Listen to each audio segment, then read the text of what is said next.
तो फिल्म की शुरुआत में सबसे पहले हमें एक लड़की के बारे में बताया जाता है जो कि केरल के कोची में रहती है।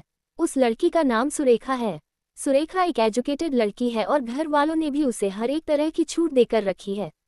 लेकिन सुरेखा को हिंदू धर्म के बारे में बहुत कम मालूम है, इसलिए वह सेकुलर है। वो सारे धर्म को मानती है और सभी की इज्जत भी करती है। जिसके बाद हमें मध्य प्रदेश के ग्वालियर की नेहा नाम की लड़की को दिखाया जाता है जो कि जेवलिन थ्रो की एक बहुत ही अच्छी प्लेयर है। नेहा के पिताजी उसे बहुत सपोर्ट करते हैं और वह चाहते हैं कि नेहा एक दिन नेशनल खेले। नेहा के पिताजी ने ये कह कर रखा है कि जिस दिन नेहा नेशनल खेल लेगी उसी के बाद उसकी शादी होगी।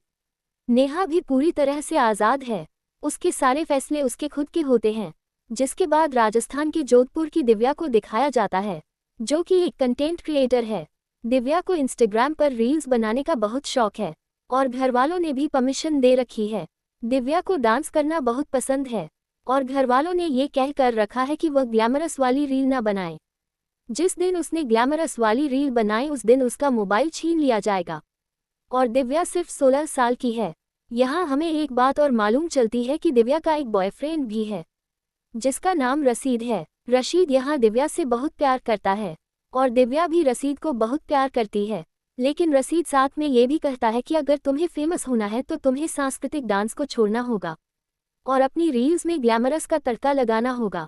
अगर तुम ये कर लेती हो तो तुम 1 महीने के अंदर ही बहुत ज़्यादा फेमस हो जाओगी और मैं तुम्हें पूरा सपोर्ट करूँगा।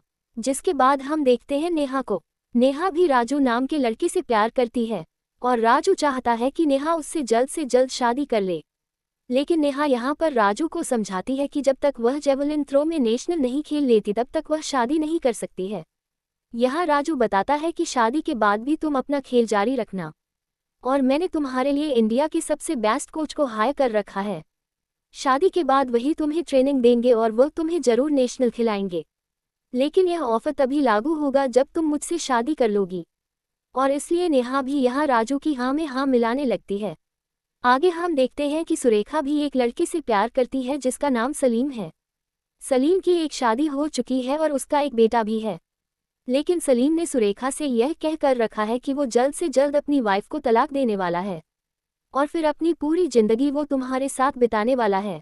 लेकिन सुरेखा एक हिंदू है और सलीम एक मुस्लिम, इसलिए सुरेखा यहाँ पर सलीम से कहती है कि जब हमारी शादी होगी तो मैं यह नहीं चाहती हूँ कि मेरा धर्म कन्वर्ट हो, इसलिए मैं कन्वर्ट तो नहीं होने वाली। तो यहाँ पर सलीम कहता है कि हमारा देश जो है वह समानता का अधिकार रखने वाला देश है, इसलिए तुम्हें जैसा रहना है तुम वैसी रहोगी। ये सारी बातें सुनने के बाद यहाँ सुरेखा को ऐसा लगता है कि मेरा सलीम बहुत अलग है। पर सलीम यहाँ पर सुरेखा से यह कहता है कि अच्छा यही होगा कि हम एक दूसरे को समझ लें, इसलिए मैं चाहता हूँ कि हम लिविंग में रह लें। सुरेखा जब ये सुनती है तो उसे यह आइडिया बहुत पसंद आया और वो सलीम से कहती है कि वो आज ही इसके बारे में घर वालों से बात करेगी। और दूसरी तरफ हम देखते हैं कि राजू ने यहाँ नेहा को मना लिया था शादी करने के लिए, क्योंकि कुछ दिनों से नेहा को लड़के वाले देखने के लिए आ रहे हैं और नेहा यह नहीं चाहती है कि राजू जैसा सपोर्टिव बंदा हाथ से निकल जाए।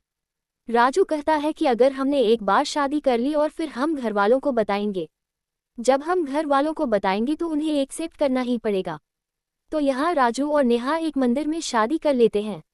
जिसके बाद हम देखते हैं सुरेखा को जो अपने घर वालों को बताती है कि वह लिविंग में रहने वाली है और वो जिस बंदे से प्यार करती है उसका नाम सलीम है।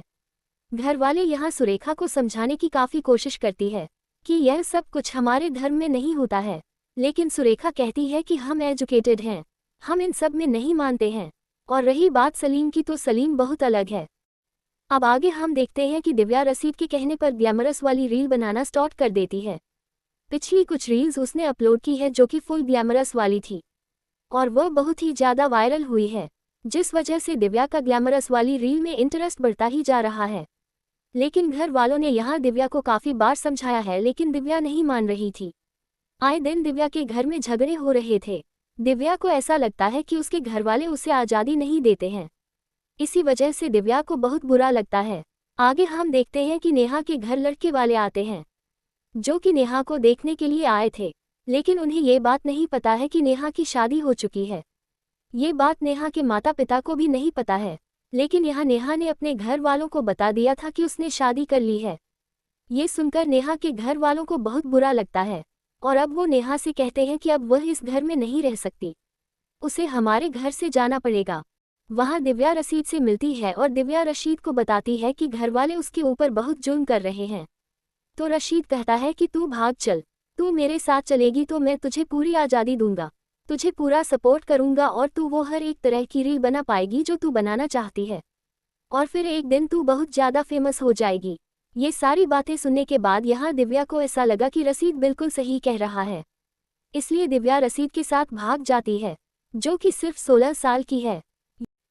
दूसरी तरफ हम देखते हैं नेहा को। नेहा राजू के साथ रहने तो लगी थी, लेकिन नेहा को यह नहीं मालूम है कि जिसे वह राजू समझ रही है असल में वह राजू नहीं है, बल्कि उसका नाम मोहम्मद फैजान है। लेकिन ये बात फैजान ने नेहा को नहीं बताई थी। आगे हम देखते हैं सलीम और सुरेखा को। दोनों ही एक ही घर में रहने लगते हैं लिविंग में। शुरुआत में तो सुरेखा और सलीम बहुत ही अच्छे से रह रहे थे, लेकिन सुरेखा को सलीम के बारे में कुछ भी नहीं मालूम है। दूसरी तरफ हम देखते हैं कि नेहा के ऊपर अब जुल्म होना स्टार्ट हो चुके थे। नेहा जब भी फैजान को धोखेबाज कहती तो फैजान नेहा को बुरी तरह से पीटता और कहता कि अब तुम्हारे पास कोई ऑप्शन नहीं है, अब अगर तुम अपने घर जाकर बताओगी कि तुमने एक मुस्लिम लड़के से शादी की है तो तुम्हारे घर वाले तुम्हें कभी भी एक्सेप्ट नहीं करने वाले। यहाँ हमें फैजान की एक बात और मालूम चलती है कि नेहा से शादी करने के फैजान को 4 लाख मिले हैं। दरअसल में ये सारे काम एक मौलवी कराता है। मौलवी की एक बहुत बड़ी टीम है जिसमें फैजान भी है, और मौलवी ने फैजान से ये भी कह कर रखा है कि वो जितनी हिंदू लड़कियों को लेकर आएगा उसे उतने ज़्यादा पैसे मिलेंगे। अब यहाँ दिव्या नोटिस करती है कि रशीद और रशीद के घर वाले रील नहीं बनाने दे रहे हैं, तो वो रशीद से कहती है कि आप लोग मुझे रील क्यों नहीं बनाने देते हैं। तो रशीद कहता है कि तुझे कन्वर्ट होना पड़ेगा, जब तू कन्वर्ट हो जाएगी तब तुझे हर एक आज़ादी मिलेगी, तू हर एक तरह की रील बना पाएगी। दिव्या ने ये सारी बातें सुनी तो उसे ऐसा लगा कि शायद उसे कन्वर्ट हो जाना चाहिए। तब वह रशीद की बात मान लेती है और कन्वर्ट हो जाती है, और वहाँ नेहा के पास भी कोई और रास्ता नहीं था, इस वजह से उसे भी कन्वर्ट होना पड़ा। लेकिन अब दिव्या के घर वालों को दिव्या के बारे में मालूम चल चुका था कि वह कहाँ पर है और किन लोगों के साथ है, इसलिए दिव्या के घर वाले रशीद के खिलाफ केस करते हैं, और वो लोग यहाँ पर पॉक्सो का केस डालते हैं, क्योंकि दिव्या सिर्फ 16 साल की है और वो एक माइनर लड़की है। लेकिन रशीद और उसके कुछ लोगों ने यहाँ दिव्या के कुछ ऐसे डॉक्यूमेंट्स बनवा लिए थे जिनमें दिव्या 18 साल की थी, लेकिन दिव्या के घर वालों के पास तो दिव्या के बर्थ सर्टिफिकेट और सारे डॉक्यूमेंट्स हैं जिनमें दिव्या जो है वो 16 साल की है। लेकिन यहाँ पुलिस वाले दिव्या के पेरेंट्स की बात नहीं मानते हैं। आगे हम देखते हैं कि नेहा कन्वर्ट हो चुकी थी और अब फैजान चाहता है कि अब उन दोनों की शादी मुस्लिम रिवाज से हो, क्योंकि उनकी पहले शादी हिंदू रिवाज से हुई थी। तो अब नेहा और फैजान यहाँ पर शादी कर लेते हैं, और यहाँ पर वह मौलवी भी मौजूद है जिसके लिए फैजान काम करता है, और वह मौलवी यहाँ फैजान से कहता है कि तुम्हारी बीवी को कुछ दिनों के लिए यहीं पर छोड़ जाओ। फैजान को यहाँ कोई फर्क नहीं पड़ता कि उसकी बीवी यहाँ पर रहे, क्योंकि वह तो हमेशा से उस मौलवी के लिए काम करता है। तब नेहा को मौलवी के घर पर ही रहना पड़ता है। तब वह मौलवी नेहा के साथ वह सब कुछ करता है जो किसी ने सपने में भी नहीं सोचा था। नेहा को उस मौलवी के घर पर लगभग 40 दिन तक रहना पड़ा था, जिसके बाद नेहा फैजान के घर पर आ जाती है और फैजान अपनी अम्मी से बात कर रहा था।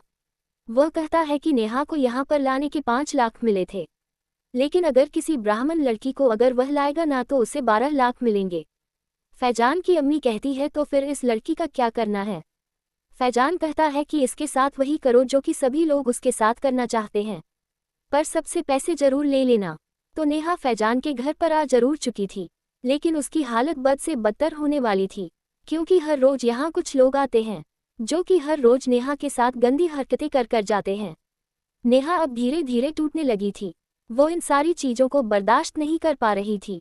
नेहा ने आज तक शादी को लेकर जितने भी डिसीजन लिए थे उन सारे डिसीजन पर नेहा को धिक्कार है, और उसे हर एक चीज़ से चिढ़ होने लगी थी। रही बात फैजान की, तो फैजान तो यहाँ नेहा को सिर्फ और सिर्फ बुरी तरह से पीटा करता है। आगे हम देखते हैं कि दिव्या कन्वर्ट हो चुकी थी और साथ ही दिव्या प्रेग्नेंट भी है, और अब दिव्या को ऐसा लगा कि कन्वर्ट होने के बाद अब उसे सारी आज़ादी मिल जाएगी, इसलिए वह कमरे में चुपचाप रील्स बना रही थी। लेकिन थोड़ी देर के बाद यहाँ पर रशीद आ जाता है और वह उसके मोबाइल को बंद कर देता है। वह कहता है कि आज के बाद तुम ये नाच गाना नहीं करोगी, क्योंकि नाच गाना करना हमारे यहाँ हराम है। ये सारी बातें सुनने के बाद दिव्या कहती है कि तुमने मुझसे कहा था कि कन्वर्ट होने के बाद मुझे पूरी आज़ादी मिल जाएगी, मैं हर एक तरह की रील्स बना सकती हूँ। लेकिन यहाँ रशीद कहता है कि अगर मैंने तुमसे ये सब कुछ पहले बोल दिया होता तो फिर तुम कन्वर्ट होती क्या। ये सुनने के बाद दिव्या को ऐसा लगा कि उसका रशीद उसे धोखा दे रहा है। तब वह उसे चांटा मारती है और अब यहाँ रशीद भी दिव्या के ऊपर हाथ उठा देता है और उसे बहुत ही बुरी तरह से पीटता है। आगे हम देखते हैं सलीम और सुरेखा को, जो कि अपनी लिविंग वाली लाइफ जी रहे थे, कि तभी अचानक से सलीम के घर पर उसकी वाइफ और उसका बच्चा आ जाता है। तब सलीम कहता है कि मेरे पास मेहर की रकम नहीं है, जिस वजह से मैं अपनी पत्नी को तलाक नहीं दे पा रहा हूँ। बस कुछ दिनों की बात है, जिसके बाद उसकी पत्नी यहाँ से चली जाएगी। तो अब सलीम की वाइफ यहाँ इन लोगों के साथ रहने लगती है। कुछ महीने बीत जाते हैं और अब उनके घर का माहौल जो है वह धीरे धीरे बदलने लगा था। ये सारी चीज़ें सुरेखा नोटिस कर पा रही थी। अब एक दिन सलीम सुरेखा के पास आया और उसने उससे कहा कि अगर तुम्हें हमारे साथ रहना है तो तुम्हें कन्वर्ट होना पड़ेगा। सुरेखा कहती है कि मैंने पहले भी कहा था और मैं अब भी कह रही हूँ कि मैं कन्वर्ट नहीं होंगी। सलीम को अब धीरे धीरे सुरेखा पर गुस्सा आने लगा था। वह कहता है कन्वर्ट तो तुम्हें होना पड़ेगा, वरना तुम इस घर से बाहर नहीं निकल पाओगी। सुलेखा कहती है कि वह आदमी कहाँ गया जो कि सेकुलर को मानता था, समानता के अधिकार की बात किया करता था। सलीम कहता है कि वो आदमी तो कब का पीछा रह गया। अब तो यह एक नया सलीम है जो कि इस पूरे देश को एक इस्लामिक देश बनाना चाहता है। और अब सलीम सुरेखा से उसकी पूरी आज़ादी छीन लेता है और उसे कमरे बंद कर देता है। तो अब इसी तरह से कुछ महीने बीत जाते हैं और वहाँ हम देखते हैं कि दिव्या एक बच्चे को जन्म देती है और उसके जन्म देते ही रशीद घर एक नई बीवी को लेकर आ गया था, जिसके बाद तो रशीद अपनी नई बीवी के साथ रहता और यहाँ दिव्या को बहुत ही बुरी तरह से पीटता। रशीद ने अपनी नई बीवी को बताकर रखा है कि दिव्या के चाल चल बहुत ही ज़्यादा खराब थे। दूसरी तरफ नेहा की जिंदगी पूरी तरह से नर्क बन चुकी थी। वो ना तो यहाँ खुद को खत्म कर सकती है और ना ही इस घर से भाग सकती है और ना ही उसके पास कोई मोबाइल है कि वह अपने घर वालों को बताए या फिर पुलिस को कॉल करे, क्योंकि उसके साथ जो हो रहा था वह जुल्म नहीं बल्कि एक गुनाह था। उसने कई बार फैजान के सामने भीख भी मांगी लेकिन कोई भी फायदा नहीं हुआ। आगे हम देखते हैं सुरेखा को। सुरेखा एक ऐसी लड़की थी जिसका ब्रेन बॉस नहीं हुआ था, लेकिन फिलहाल तो उसके ऊपर ज्यादती हो रही थी, क्योंकि यहाँ पर सलीम की वाइफ के साथ और भी औरतें थीं जो कि यहाँ सुरेखा के ऊपर जुल्म कर रही थी। साथ ही यहाँ पर वह सभी मिलकर सुरेखा को बीफ खिलाते हैं। सुरेखा ने कई बार मना किया और वह इन्हें रोकने की कोशिश भी करती है, लेकिन यहाँ इन लोगों ने सुरेखा के साथ ज्यादती की और हाथ पैर पकड़कर जबरदस्ती उसके मुंह में बीफ खिला दिया। अब दिव्या रशीद की न्यू वाइफ से बात करती है। यहाँ दिव्या को मालूम चलता है कि वह भी पहले एक हिंदू लड़की थी और उसे भी कन्वर्ट किया गया है। तो दिव्या उसे समझाती है और कहती है कि जितना जल्दी हो सके वह यहाँ से भाग जाए, वरना उसकी जिंदगी यही तबाह हो जाएगी। तब वो नई लड़की भी यहाँ दिव्या को सपोर्ट करती है और उसे मोबाइल देती है। वो यहाँ अपने पिता से बात करती है तो पिता उसे एक सजेशन देते हैं कि अगर वह एक वीडियो बनाकर हमारे पास भेज दे तो हम आगे की कार्रवाई कर सकते हैं। तो यहाँ पर दिव्या ऐसा ही करती है। वो एक वीडियो बनाती है और जब उसे पोस्ट करने ही वाली थी कि तभी यहाँ पर रशीद आ जाता है और उसने दिव्या को पोस्ट करते हुए वह वीडियो देख लिया था। तब वो दिव्या को बुरी तरह से मारता है। दूसरी तरफ नेहा के ऊपर अत्याचार तो हो रहे थे, लेकिन एक दिन नेहा को मौका मिला यहाँ से भागने का, क्योंकि एक दिन दरवाजा खुला रह गया था और नेहा छत वाले कमरे में रहती थी।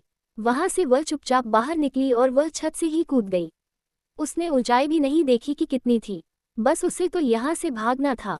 दूसरी तरफ सुरेखा के ऊपर भी अब अत्याचार बढ़ने लगे थे। वह एक ही कमरे में थी जहाँ पर उसे कोई भी आज़ादी नहीं मिल रही थी और उसे बुरी तरह से पीटा जा रहा था। सुरेखा समझ गई थी कि वो यहाँ से नहीं निकल सकती, इसलिए उसने भी डिसाइड कर लिया है कि वह खुद को खत्म कर लेगी। जिसके बाद सुरेखा अपने सारे बाल काटती है और अपने आप को फांसी के फंदे पर लटका लेती है। दूसरी तरफ हम देखते हैं कि रशीद ने दिव्या को तो मार दिया था, लेकिन अब उसकी डेड बॉडी को दफनाना था, ठिकाने लगाना था। लेकिन अगर उसकी बॉडी को इस तरह से लेकर गए तो वह लोग पकड़े जा सकते थे, इसलिए रशीद ने एक प्लान बनाया। उसने यहाँ पर दिव्या के सारे हाथ पैर काट दिए और फिर रशीद की पूरी फैमिली उन्हें जंगल में ले जाती है और उसे एक जगह पर दफना देते हैं। लेकिन रशीद और उसकी फैमिली वाले पकड़े गए थे, क्योंकि सुबह सुबह एक आदमी ने सब कुछ देख लिया था। वहां नेहा उस जगह से निकलकर तुरंत ही पुलिस स्टेशन गई और पुलिस स्टेशन में उसने सारी बातें बताई। आज तक उसके साथ जो कुछ भी अत्याचार हुए सब कुछ उसने पुलिस वालों को बता दिया। दिव्या के घर वालों को भी दिव्या के बारे में मालूम चल गया था कि अब वो इस दुनिया में नहीं रही। जब यह बातें फैलने लगी तो अब सभी लोग एक होने लगे और तब बारी बारी से हर एक इंसान को पकड़ा जाता है, लॉकअप में डाला जाता है और उनकी जमकर पिटाई की जाती है। जितने भी लोग इन सभी मामलों में मिले हुए थे, इन सभी लोगों की बहुत ही गंदी पिटाई की जाती है, जिनमें दिव्या और सुरेखा तो नहीं बच पाई थी लेकिन नेहा बच गई थी और नेहा के घर वालों ने उसे एक्सेप्ट भी कर लिया था। और फिर फिल्म के आखिर में हमें कुछ सच्चाई बताई जाती है। जुलाई 2025 में पुलिस ने रिलीजियस कन्वर्सन गिरोह के कथित सरगना जलालुद्दीन उर्फ जहांगीर बाबा को गिरफ्तार किया। उस पर कई जिलों में जबरन धर्मांतरण सिंडिकेट चलाने और योजना तरीके से अनगिनत युवतियों को अपने जाल में फंसाने का आरोप है। आगे बताया जाता है इस्लामिक दावा सेंटर के संस्थापक मोहम्मद उमर गौतम, जिसने 1000 से अधिक लोगों का जबरन धर्मांतरण कराया, कोर्ट ने उसे सितंबर 2024 में दोषी ठहराते हुए आजीवन कारावास की सजा सुनाई। अब आगे कोलकाता आगरा धर्मांतरण कॉरिडोर के संस्थापक शेखर रॉय और उसामा खान को जुलाई 2025 में गिरफ्तार किया गया, कथित रूप से इन पर एक अंतरराज्य धर्मांतरण की साजिश रचने और पश्चिम बंगाल व उत्तर प्रदेश की अनगिनत युवतियों को बहला फुसलाकर सुनियोजित रूप से निशाना बनाने का आरोप है। जिसके बाद जुलाई 2025 में उत्तर प्रदेश पुलिस ने मिशन अस्मिता के तहत एक बड़ी कार्रवाई की और अनगिनत महिलाओं को निशाना बनाने वाले एक अंतरराज्य धर्मांतरण सिंडिकेट का पर्दाफाश किया। इसमें राजस्थान से जुनैद कुरैशी और मोहम्मद अली जैसे मुख्य आरोपी गिरफ्तार हुए। इसी मिशन के तहत पुलिस ने अब्दुल रहमान और 10 अन्य हाई लेवल ऑपरेटिव्स को गिरफ्तार किया, जो कथित तौर पर देहरादून से जबरन धर्मांतरण अभियान को चला रहे थे।